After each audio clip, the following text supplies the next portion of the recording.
Muito boa noite, uma vez mais estamos de volta ao jornal e este espaço é reservado a comentários com Tomás Vieira Mário.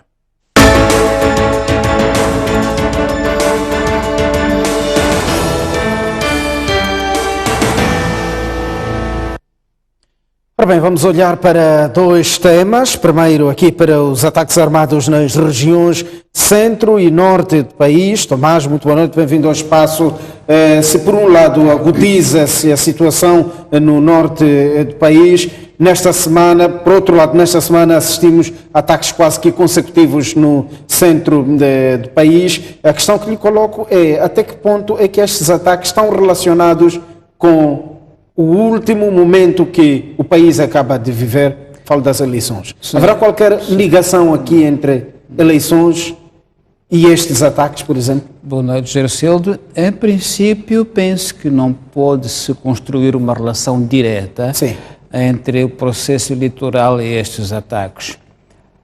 De qualquer modo, é profundamente perturbador que esta situação prevaleça no país, se tivermos em conta que o acordo de paz assinado em Maputo entre o presidente Inúcio líder da Renamo, Ossuf Momad, implicou até uma revisão constitucional. Sim. Quer dizer, foi um processo bastante doloroso e trabalhoso, que culminou com este acordo de paz. E repito que implicou uma revisão constitucional. Isto é muito profundo.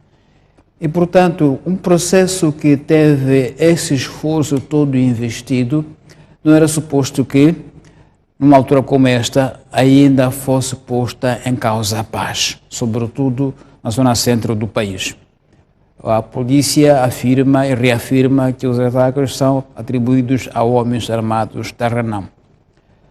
Pelo menos teoricamente, os homens armados da Renamo que estejam sob o comando do Ossuf Momad não estão armados, não estão a fazer guerra. E, portanto, por exclusão de partes, só podem ser as forças que estão da junta militar. Pelo menos, em teoria, é assim que se pode pensar. Entretanto, o Sr. General Nhongo apareceu a dizer que esses homens não estão da junta militar, até porque os homens dele não têm fardamento verde e por aí fora. Isto é muito grave, porque dá a ideia de que há de haver grupos errantes de pessoas armadas sob o comando de ninguém. Isso é gravíssimo. Um dos méritos que teve Afonso Dhlakama, desde o fim da guerra, em 92, foi de que, de facto, as suas ordens eram obedecidas. Conseguia controlar os seus homens. Quando ele dizia parava. E, portanto, nunca houve um sinal de desobediência interna da Renamo no tempo de Dhlakama. Parece que agora, o tempo após Dhlakama, nos traz outro tipo de conflito, de pessoas que estão descomandadas, aparentemente, e que será complicado depois saber qual é o ponto de contato com essas pessoas se nem o Ossuf Momad nem o Nhongo os assume como seus. Isso é perturbante. Mas mais do que isso é que realmente este troço da N número 6 Beira-Machipanda é uma estrada estrategíssima que liga Zimbábue a Moçambique, também liga a Zâmbia a Moçambique, portanto dá acesso ao mar a países vizinhos. Mais do que isso, é uma espinha dorsal que liga todo o centro-norte do país. Sofala, Manica, Tete, Zambésia, por aí fora até mais longe. E, portanto, o bloqueio desta via tem um impacto muito grande. Mesmo que o número de 7 mortos que se refere não possa parecer um número muito alto, o seu impacto psicológico é muito grande, porque intimida e bloqueia a circulação de pessoas e bens naquela via principal. Então, de facto, o seu modus operandi, nota-se que há aqui uma estratégia, pelo menos, uma mensagem que este grupo de amedrontar, de paralisar um troço do país muito estratégico. E repito, aquilo que me parece mais perturbador é quando ninguém assume aqueles ataques. E, portanto, parece ser homens errantes que fazem ataques à conta própria. O que, a ser verdade, é muito grave, porque aí ficamos uma espécie de guerras endêmicas feitas a soldo individual de pessoas errantes com armas na mão, que não me parece muito provável. Nunca houve esse problema em Moçambique. De qualquer modo, é preocupante, repito, que depois de um acordo de paz que exigiu muito esforço, incluindo revisão constitucional, esta situação se mantenha. Esperava-se que rapidamente o general Ossuf Momad se entendesse com os seus homens com uma questão de família, como alguém disse, era assunto de família, que a família ia reunir-se sem entender, mas aparentemente os assuntos alargam-se até os dias de hoje. É muito preocupante. Quanto ao norte, Cabo Delgado, também parece haver algum acentuado ataques naquela região, sempre com aquelas histórias macabras de pessoas decapitadas, agora com o fenômeno de mulheres raptadas.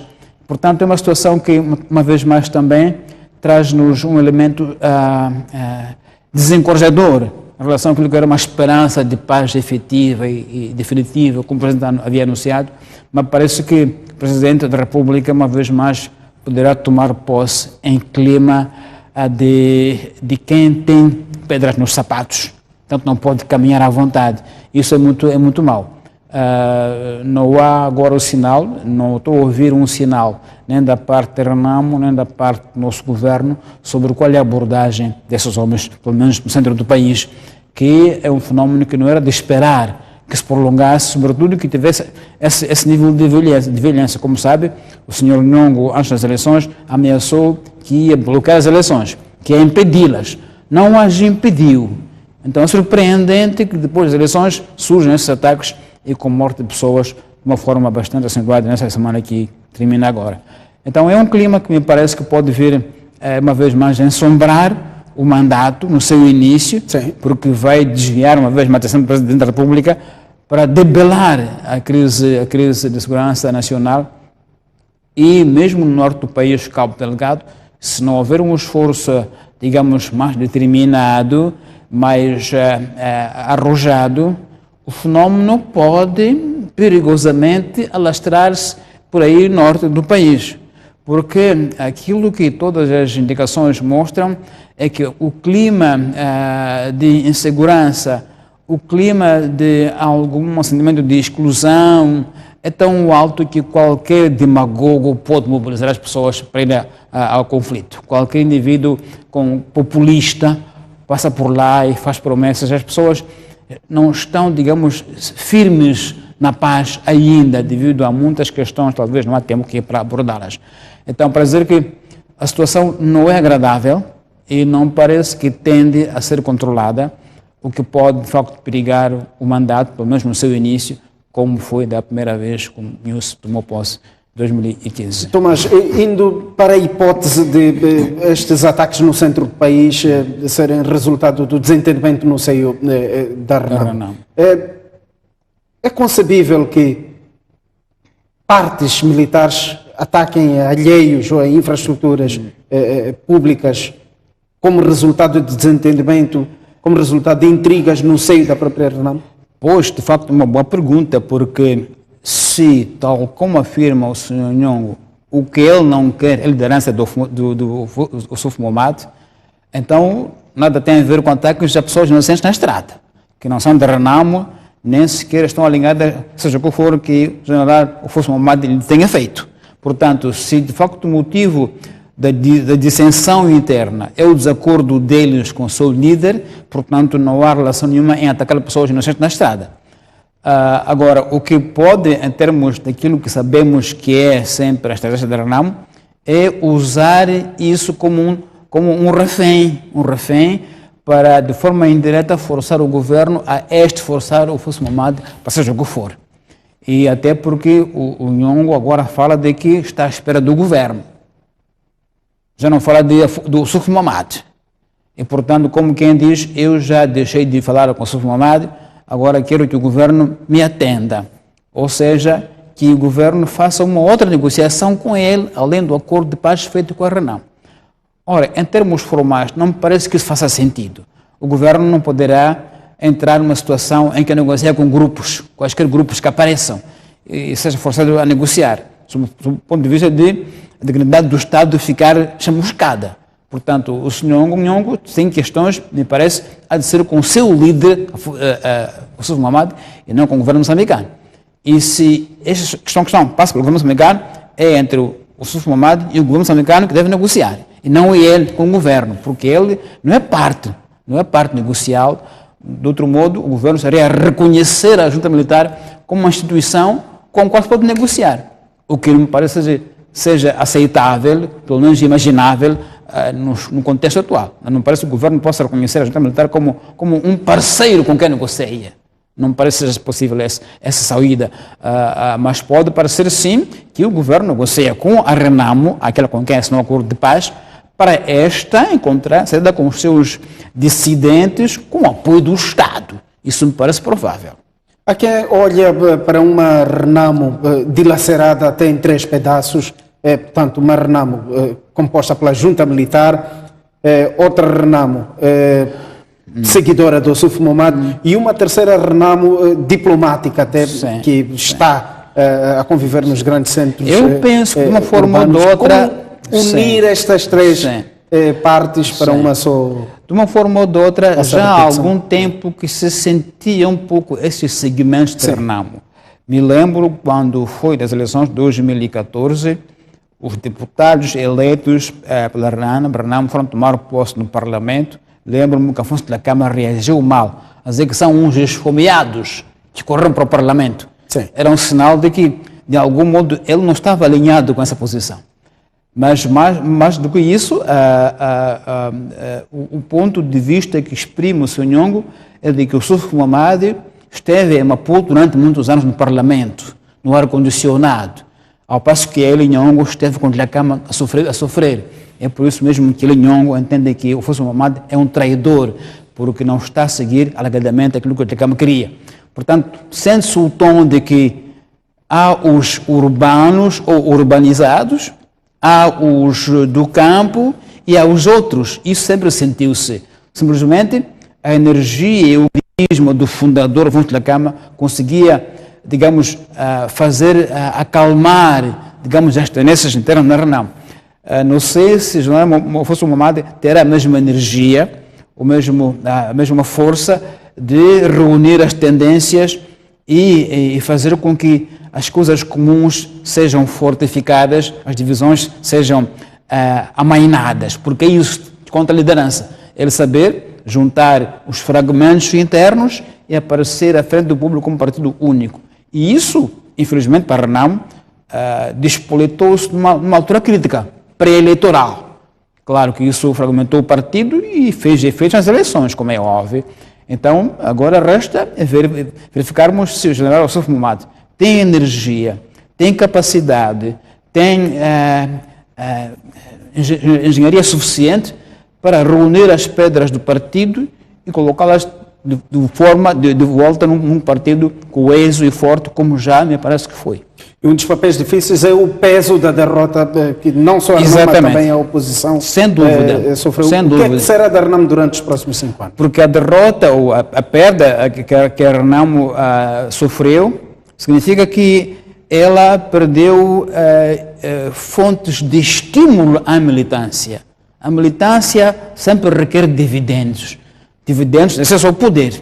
E, portanto, se esses dividendos não aparecem, a militância esfria. Repara que a Renamo perdeu muitos lugares agora no Parlamento.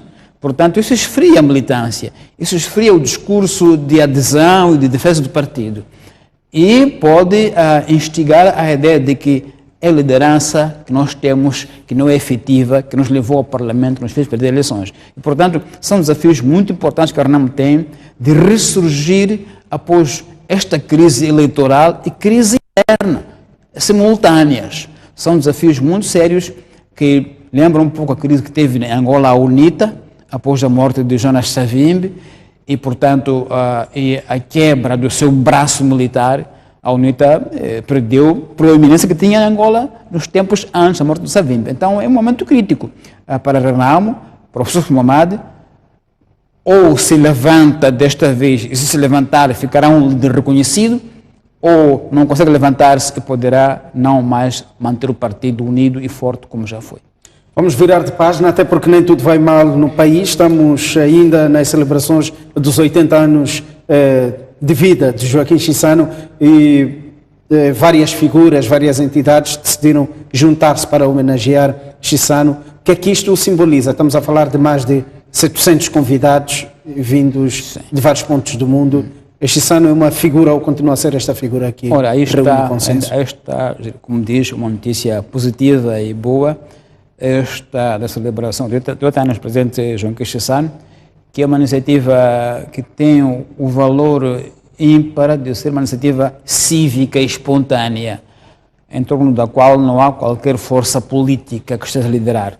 São cidadãos, grupos de cidadãos que de forma espontânea se contactaram e entenderam que é mais do que merecido uma homenagem ao chefe de Estado João Chissano, por tudo aquilo que ele representa na nossa história como país, como povo, como combatente da liberdade, como diplomata, criou a nossa diplomacia moçambicana, dirigiu este Estado durante vários anos, sobretudo conduziu Moçambique nos momentos de transição difíceis, governo de transição para a independência, transição da paz para a guerra, transição para a democracia multipartidária, e portanto é uma figura que me parece merece o mais amplo consenso na nossa sociedade, cujo papel é indiscutivelmente enaltecido até pelo mundo fora. Eu até acho que lá fora o presidente Santos tem sido mais homenageado do que cá dentro. Tem tido muito mais homenagens, muito mais celebrações do que cá dentro entre nós. De modo que é uma iniciativa que me parece muito louvável, que